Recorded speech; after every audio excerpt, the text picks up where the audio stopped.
When we manage mobile email access, we're basically just gaining visibility into who's accessing your backend email server. So you have an email dashboard that shows all devices that are connecting. It shows the users on those devices. It shows the operating system. It shows the security of those devices. And this is separate from device enrollment.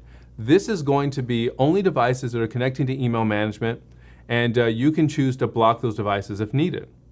You also have stats on which platform and which users, and if you have a certain amount of devices not enrolled into AirWatch. So again, this is collecting data about devices only collecting email management.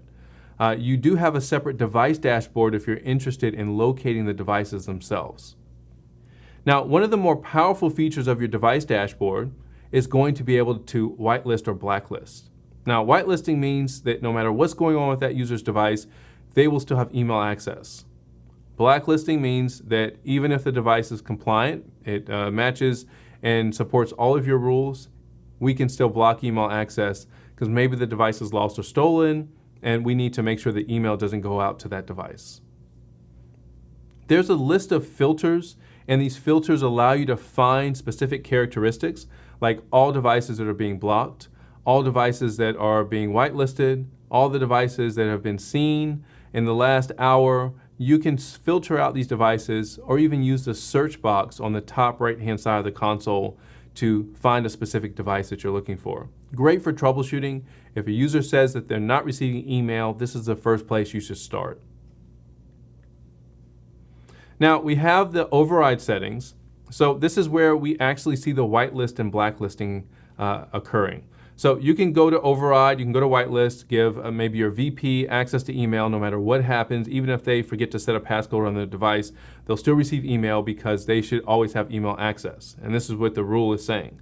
If you want to set it back to a default state, you can pick default here as well. And we have an administrative feature that allows you to turn on troubleshooting on or off, or even delete unmanaged devices from the console. So if you have an unmanaged device that you've unenrolled from AirWatch and you want to delete that instance, you can do that here. So as a review, the email dashboard enables organizations to streamline management of their email deployed to their BYOD devices.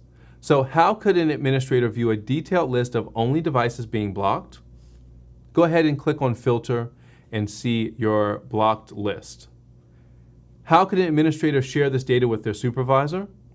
There's always going to be a little arrow that allows you to export a list view. So on the top, towards the right-hand side, you're going to see that export button.